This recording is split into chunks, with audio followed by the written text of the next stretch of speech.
മാതൃഭൂമി അതിൻ്റെ പാരമ്പര്യത്തിന് അനുസരിച്ചുള്ള ഒരു പോസ്റ്റ് മുഖപ്പേജിൽ തന്നെ പ്രസിദ്ധീകരിച്ചിരിക്കുന്നു.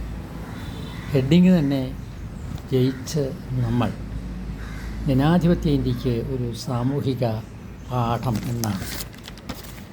അതിന് താഴെ വളരെ ഫലപ്രദമായ ഒരു ഖണ്ഡിക അവർ എഴുതി ചേർത്തിട്ടുണ്ട്.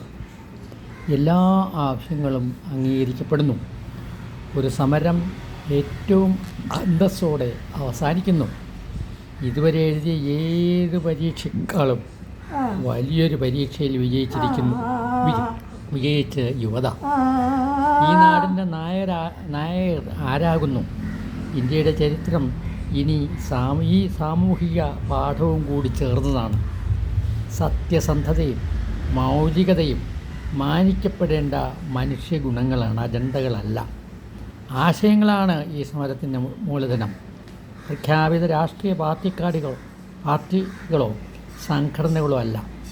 പുതുതലമുറയാണ് ഇതിൻ്റെ നിറവും കൊടിയും. രാജ്യത്തെ 2 മന്ത്രിമാരെ ഇരുത്തിയാണ് സമരക്കാർ തീരുമാനങ്ങൾ പറഞ്ഞത്. ഞങ്ങൾ പറയാം, നിങ്ങൾ കേൾക്കണമെന്നതായിരുന്നു അതിൻ്റെ ഉള്ളടക്കം. ഭരിക്കുന്നവർ അതിന് വഴങ്ങേണ്ടി വരുമ്പോൾ ജനാധിപത്യം കൂടുതൽ തെളിച്ചമുള്ളതാണ്.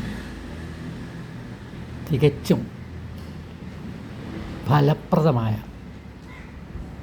ഒരു ഖണ്ഡിക. നിങ്ങളെ ഞാൻ അഭിനന്ദിക്കുന്നു.